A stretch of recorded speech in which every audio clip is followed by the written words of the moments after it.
आज हम देखेंगे पंचायती राज व्यवस्था क्लास 6 की एनसीईआरटी का चैप्टर 5 जो कि पॉलिटी का है। तो चलिए शुरू करते हैं। इसमें हम सर्वप्रथम देखेंगे ग्राम सभा के बारे में। ग्राम सभा एक ऐसा पंचायत क्षेत्र होता है जो सभी वयस्कों की सभा होता है। वयस्क मतलब जो 18+ होते हैं। पंचायत क्षेत्र के अंतर्गत हो सकता है या एक गांव आए या एक से अधिक गांव भी इसके अंतर्गत आ सकते हैं। ग्राम सभा का सदस्य होने के लिए जो एज है वो 18+ है, जिसके पास वोट का अधिकार होता है और मतदाता सूची में जिस सदस्य को ग्राम सभा का सदस्य होना है उसका नाम अनिवार्य रूप से होना चाहिए। मतदाता सूची जो कि गांव की होती है। इसके बाद अगर हम देखें जो ग्राम सभा है वो कार्य कैसे करती है, तो ग्राम सभा अपने बैठकों के माध्यम से कार्य करती है। बैठकों में किसी भी मुद्दे को लेकर चर्चा होती है। जैसे इस एनसीईआरटी के चैप्टर में बताया गया है सड़क, पानी और गरीबी रेखा के नीचे के लोगों की सूची पर स्वीकृति लेना। इसमें इन 3 जो मुद्दे हैं उनको उठाकर बताया गया है, उनके बारे में चर्चा की गई है। जिसमें सड़क के बारे में, उनकी मरम्मत कराने की, नई नई सड़कें बनाने के बारे में विचार किया गया है जो कि ग्राम सभा के द्वारा किया जाता है। और साथ ही इसमें पानी की व्यवस्था के बारे में भी बात की गई है। इसमें जो जल स्तर कम होता जा रहा है उसके बारे में चर्चा की गई। और साथ में एक जो ग्राम सभा में जो वयस्क मताधिकारी होता है यानी कि उसका जो सदस्य होता है उसने एक सुझाव दिया पानी की जो कमी हो रही है उससे निपटने के लिए कि महाराष्ट्र का जल संवर्धन विकास कार्यक्रम, जिसके अंतर्गत लोगों ने वाटर शेड बनाए जिसके लिए सरकार के द्वारा पैसा दिया गया। इसी के साथ ही साथ लोगों ने इस वाटर शेड तो बनाया, लोगों ने पेड़ भी लगाए और साथ ही साथ जो नाले होते हैं उन पे चेक डैम यानी कि कुछ ऊंची बांधें बनाई और साथ में टंकियां भी बनवाई, जो कि एक महाराष्ट्र का सबसे सफल प्रयास रहा है। उसी को यहाँ पानी की कमी को दूर करने के लिए चर्चा में प्रयोग किया गया। उससे अगला मुद्दा अगर हम देखें, गरीबी रेखा से नीचे के लोगों की सूची पर स्वीकृति लेना। जो ऊपर से सरकार के द्वारा सूची बनाकर गरीबी रेखा से नीचे के लोगों को भेजी जाती है, उस पर जो ग्राम सभा होती है वह सभी लोगों के सामने उसको रखती है जिससे गांव के हितों में निष्पक्ष जांच हो सके। जो गरीबी रेखा से नीचे के लोग हैं और कुछ ऐसे होते हैं कि उस गरीबी रेखा में सम्मिलित होने से चूक जाते हैं और कुछ ऐसे होते हैं जिनको उस गरीबी रेखा में नहीं होना चाहिए फिर भी उनका नाम उसमें होता है। इसलिए गांव के सामने उस निष्पक्ष जांच के लिए उसे रखा जाता है।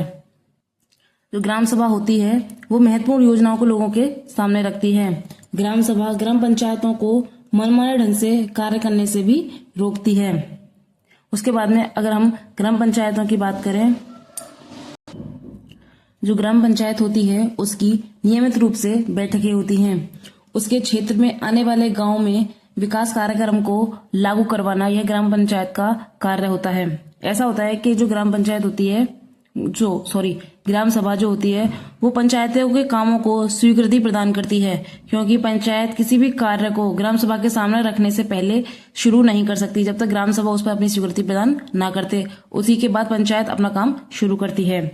महाराष्ट्र के 2 पंचों को 2005 में पंचायत के क्षेत्र में उल्लेखनीय काम करने के लिए निर्मल ग्राम पुरस्कार दिया गया।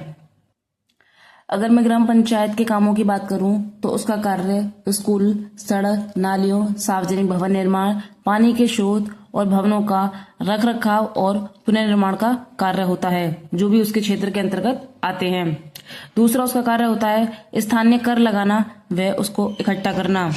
गांव के लोगों को रोजगार देने से संबंधित जितनी भी सरकारी नौकरियां या योजनाएं होती हैं ग्राम पंचायत उसको उस क्षेत्र में लागू करती है, उनको जारी करती है।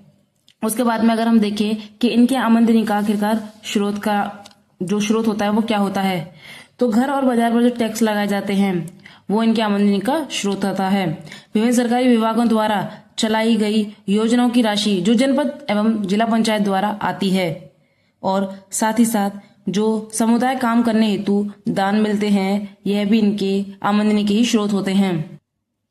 ग्राम सभा जो होती है और जो पंचायत होती है वह कार्यों को जो करते हैं उन्हें शुरुआत कैसे करते हैं या किससे करवाते हैं, तो ग्राम सभाएं जो होती हैं वो कार्य हेतु समितियों का निर्माण करती हैं। जैसे एक समिति का नाम है निर्माण समिति।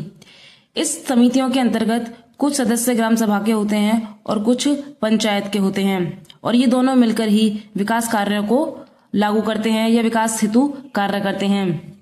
उसके बाद में इसमें बताया गया है कि जो पंचायत है उसके 3 स्तर हैं। सर्वप्रथम जो कि हमने देखा ग्राम पंचायत, जो कि लोकतांत्रिक सरकार का पहला स्तर होता है, जिसमें जनता का सरकार में भाग लिया जाता है। मतलब जनता प्रत्यक्ष रूप से सरकार के कामों में भाग लेती है। जैसे जो सूची प्रदर्शित की जा रही थी गरीबों की, वो जनता के सामने ही ग्राम सभा के द्वारा रखी गई। जिनके नाम थे, जिनके नाम नहीं थे, जिनके नाम अनावश्यक रूप से थे, वो सारी चीजें जनता ने ग्राम सभा को बताई। जिनका नाम उसमें अवश्य रूप से होना था, जो अत्यधिक गरीब है, अपने जीवन जो दिनचर्या होती है उसको भी नहीं चला पाता है, तो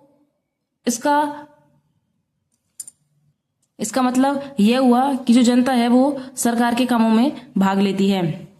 उसके बाद में अगर हम देखें इसका द्वितीय स्तर, तो वो है द्वितीय स्तर नहीं, जो ग्राम पंचायत है वो जो ग्राम सभा के प्रति जवाबदेही होती है। जैसा कि मैंने आपको बताया था कि जो ग्राम सभा के बिना परमिशन के जो ग्राम पंचायत है वो अपने किसी कार्य को नहीं कर सकती है, जब तक ग्राम सभा उसको यह सुनिश्चित ना कर दे कि यह जो कार्य है वो गांव के हित में है। तो ग्राम सभा के प्रति जवाबदेही होती है। और ऐसा क्यों होता है कि ग्राम पंचायत ग्राम सभा के प्रति जवाबदेही होती है? तो ऐसा इसलिए होता है कि जो ग्राम सभा के लोग हैं वो ही ग्राम पंचायत के लोगों को या सदस्यों को चुनते हैं।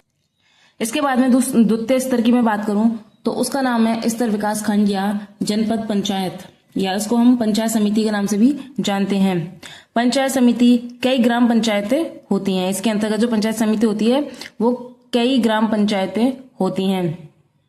अगर मैं तीसरे की बात करूं, जो तीसरा स्तर है, तो उसका नाम है जिला पंचायत या जिला परिषद, जो कि जिला स्तर पर विकास के कार्यों को करती हैं। और जिला स्तर मतलब जिला के जितने भी कार्य होते हैं उनसे संबंधित पुनर्निर्माण, भवन, नालियां, स्कूल, विद्यालय, उन सारे कामों को जिला पंचायत देखती है, जिला परिषद देखती है। जो पंचायत समिति की मदद से जिला परिषद सभी पंचायतों में आवंटित राशि की वितरण की व्यवस्था करती है। पंचायती जो समिति होती है वो जिला परिषद की मदद से सभी पंचायतों में आवंटित राशि की वितरण की व्यवस्था करती है। जो ऊपर से पैसा आता है जो नीचे तक, तो उसमें यह नीचे तक पैसों के बंटवारे के लिए जिला परिषद नीचे तक उन पैसों का बंटवारा पंचायती समिति के माध्यम से करती है। तो आज के चैप्टर में इतना ही, और इससे अगला चैप्टर हम अगली वीडियो में देखेंगे।